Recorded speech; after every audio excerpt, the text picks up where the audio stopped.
இந்த வீடியோவை உங்களுக்கு வழங்குவோர் மாலை முரசு செய்திகள் தொலைக்காட்சியின் படிப்போம் ஜெயிப்போம் உயர்கல்வியை தேர்ந்தெடுப்பதில் உள்ள சந்தேகங்களை தீர்க்கும் நிகழ்ச்சி தினமும் மாலை 5 மணிக்கு. வணக்கம். போஸ்டர்ஸ் ஹெட்கியர் வழங்கும் தமிழ்நாடு 360க்கு உங்களை வரவேற்பது நான் அருணேஸ்வர்.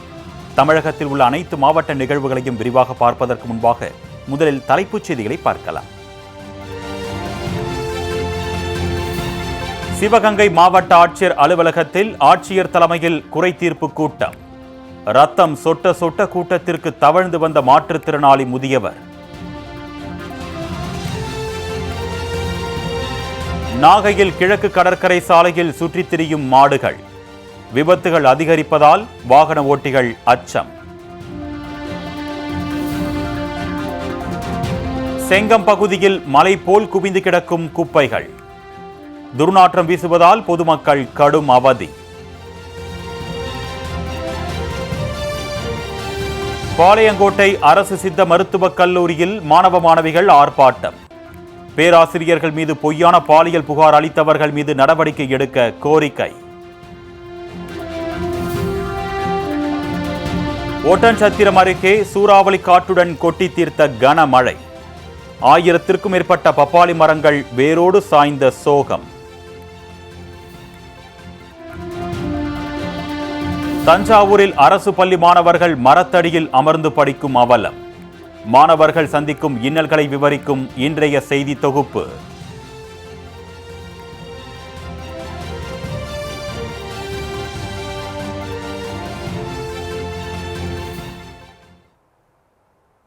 இனி விரிவான செய்திகளை பார்க்கலாம்.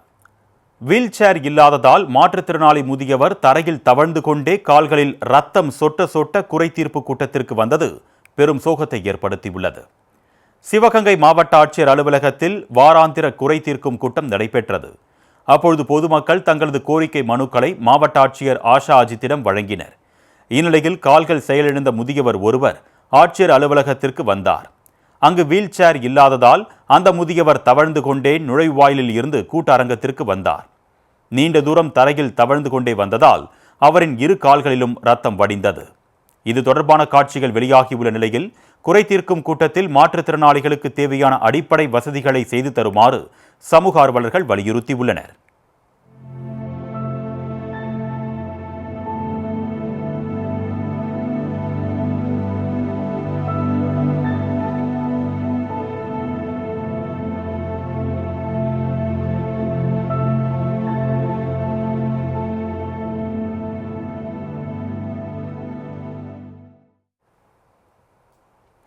இதனிடையே மதுரை மாவட்ட ஆட்சியர் அலுவலகத்தில் ஆட்சியர் சங்கீதா தலைமையில் குறைதீர் கூட்டம் நடைபெற்றது. இதில் மதுரை மாநகர் மற்றும் புறநகர் பகுதிகளைச் சேர்ந்த 200க்கும் மேற்பட்ட பொதுமக்கள் கலந்து கொண்டனர். எதிர்பார்த்ததை விட கூட்டம் அதிகமாக இருந்ததால் மனுக்களை கொடுக்க பொதுமக்கள் 2 மணி நேரத்திற்கு மேலாக வரிசையில் காத்திருந்தனர். இதனால் பெண்களும் வயதானவர்களும் கடும் சிரமத்திற்கு உள்ளாகினர்.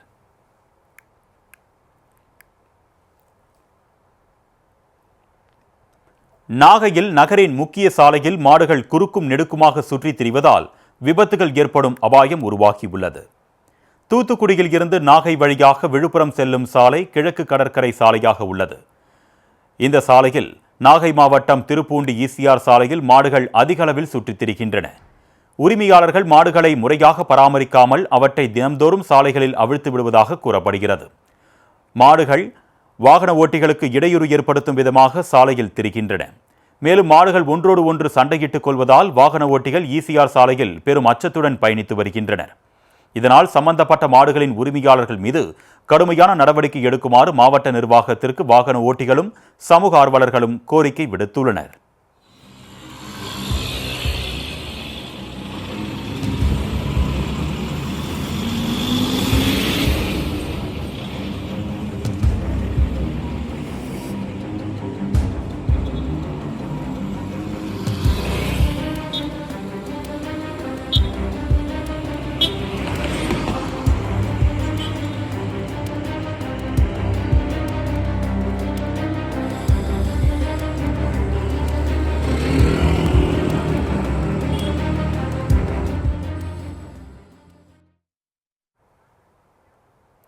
செங்கம் பகுதியில் குப்பைகள் மலை போல் குவித்து வைக்கப்பட்டிருப்பதால் சுகாதார சீர்கேடு ஏற்படுவதாக சமூக ஆர்வலர்கள் குற்றம் சாட்டி வருகின்றனர்.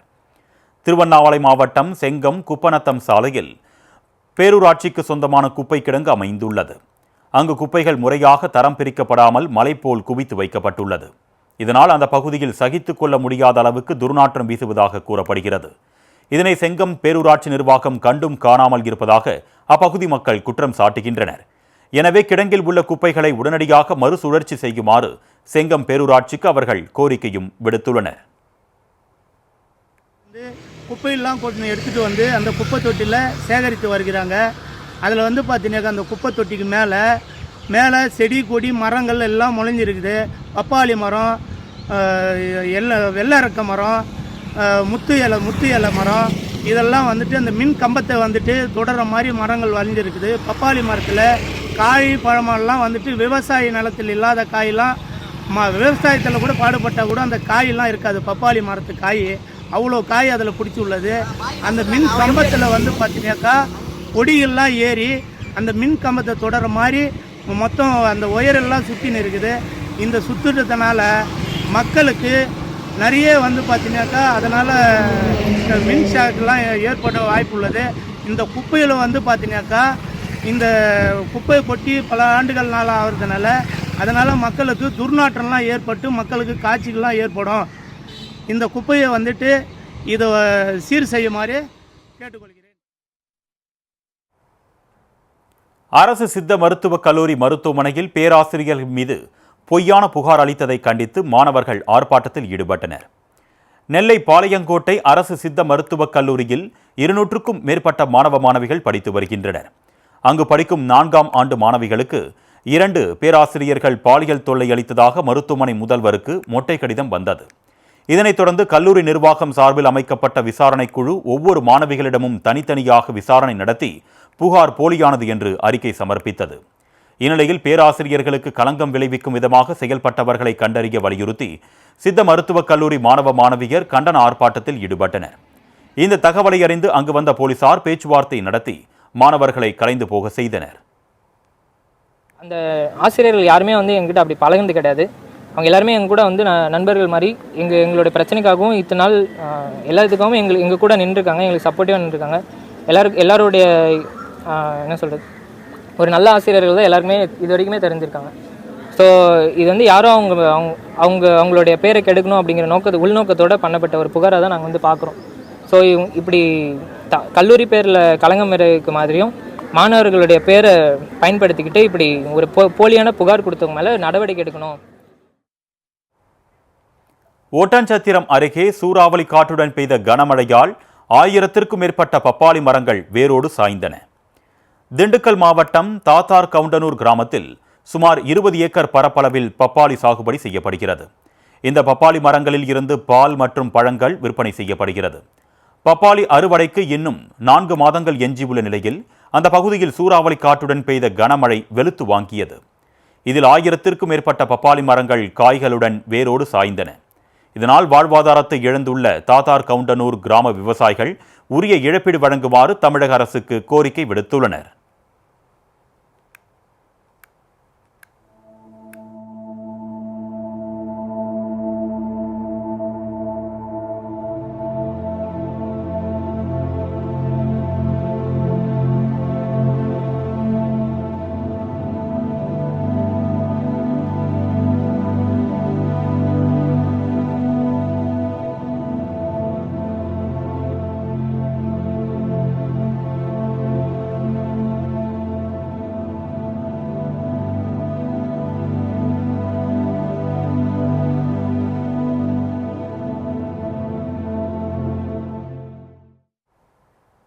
பொன்னமராவதி அருகே பங்குனி பெருந்திருவிழாவை முன்னிட்டு பக்தர்கள் உடல் முழுவதும் சேறு பூசிக்கொண்டு வினோத முறையில் நேர்த்திக்கடன் செலுத்தினர்.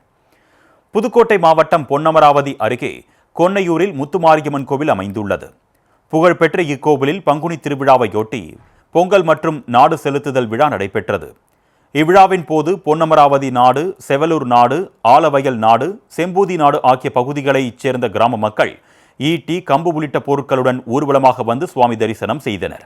பக்தர்கள் பொங்கல் வைத்தும் மாவிளக்கு படைத்தும் உடல் முழுவதும் சேறு பூசிக்கொண்டும் நேர்த்திக்கடன் செலுத்தினர். இதில் 5000த்திற்கும் மேற்பட்ட பொதுமக்கள் கலந்து கொண்ட நிலையில் பொன்னமராவதி போலீசார் பாதுகாப்பு பணியில் ஈடுபட்டனர்.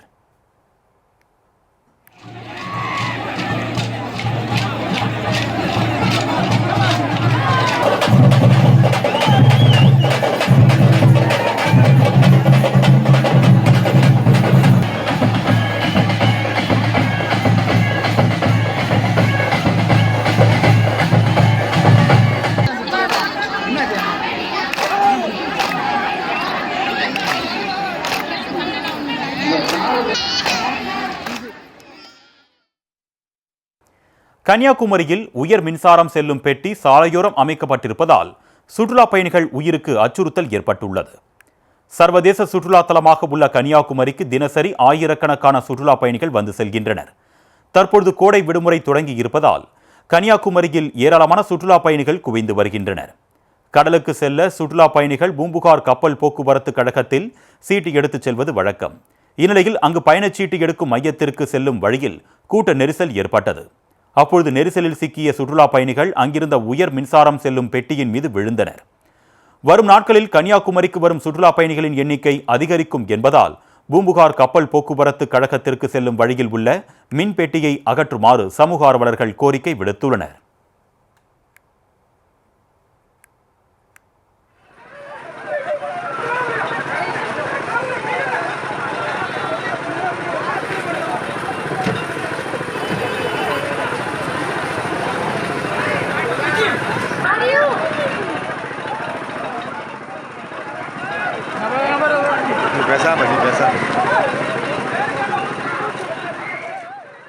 ஃபோர்ஸ்டர்ஸ் ஹெட்கியரின் தமிழ்நாடு 360யில் அடுத்து வருவது உங்கள் ஊர் நிகழ்வுகளை விரைவாக வழங்கும் உள்ளூர் எக்ஸ்பிரஸ்.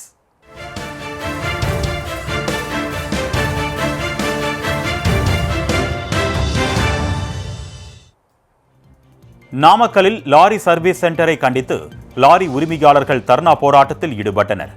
நாமக்கல் சேலம் தேசிய நெடுஞ்சாலையில் பாப்பிநாயக்கன்பட்டி என்ற இடத்தில் கனரக வாகன விற்பனையகம் மற்றும் சர்வீஸ் சென்டர் செயல்பட்டு வருகிறது. அங்கு கரூரைச் சேர்ந்த செந்தமிழ் செல்வன் என்பவர் 7 லாரிகளை வாங்கியுள்ளார். புதிதாக வாங்கிய லாரிகள் பழுதானதால் அவற்றை செந்தமிழ் செல்வன் வாகன விற்பனையகத்திற்கு சொந்தமான சர்வீஸ் சென்டரில் கொடுத்துள்ளார். ஆனால் சர்வீஸ் சென்டர் ஊழியர்கள் உரிய நேரத்தில் லாரிகளை பழுது நீக்காமல் பல மாதங்களாக இழுத்தடித்து வந்ததாக கூறப்படுகிறது. இதனை கண்டித்து செந்தமிழ் செல்வன் லாரி ஓட்டுநர்களுடன் சேர்ந்து சர்வீஸ் சென்டரை முற்றுகையிட்டார்.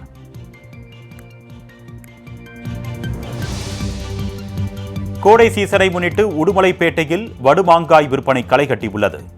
திருமூர்த்தி மலையை ஒட்டியுள்ள தலிஞ்சி, மாவடப்பு, குழிப்பட்டி, குருமலை உள்ளிட்ட மலை கிராமங்களில் ஏராளமான வடுமாங்காய் மரங்கள் உள்ளன. தற்பொழுது கோடை சீசன் தொடங்கியிருப்பதால் மரங்களில் வடுமாங்காய்கள் காய்த்து தொங்குகின்றன. இதனை வியாபாரிகள் பறித்து வந்து உடுமலைப்பேட்டையின் பல்வேறு இடங்களில் விற்பனை செய்து வருகின்றனர். 1 கிலோ வடுமாங்காய் 280 ரூபாய்க்கு விற்கப்படுவதால் நல்ல லாபம் கிடைப்பதாக வியாபாரிகள் தெரிவித்துள்ளனர்.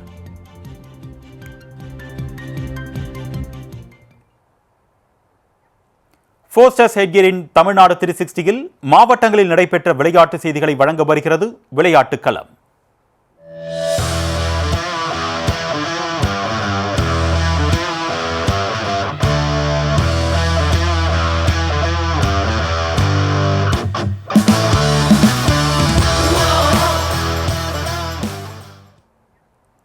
பத்தாம் வகுப்பு மாணவி ஒருவர் யோகாசனங்களை செய்தவாறு 1 கிலோமீட்டர் தூரம் நடந்து உலக சாதனை படைத்துள்ளார். சென்னை பல்லாவரத்தை அடுத்த கீழ்கட்டளை பகுதியைச் சேர்ந்தவர் மாணவி தமிழ்மணி. 10ஆம் வகுப்பு படித்து வரும் மாணவி தமிழ்மணி உலக ஆரோக்கிய தினத்தை முன்னிட்டு உலக சாதனை படைக்க விரும்பினார். இதனைத் தொடர்ந்து அந்த மாணவி செயற்கை புல்வெளியில் சுமார் 1 கிலோமீட்டர் தூரம் 1382 யோகாசனங்களை செய்து அசத்தினார்.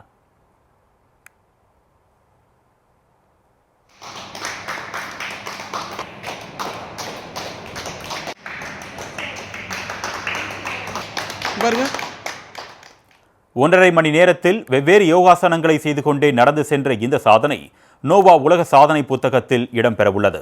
மேலும் மாணவி தமிழ்மணிக்கு உலக சாதனைக்கான சான்றிதழ் மற்றும் மெடல் வழங்கப்பட்டது.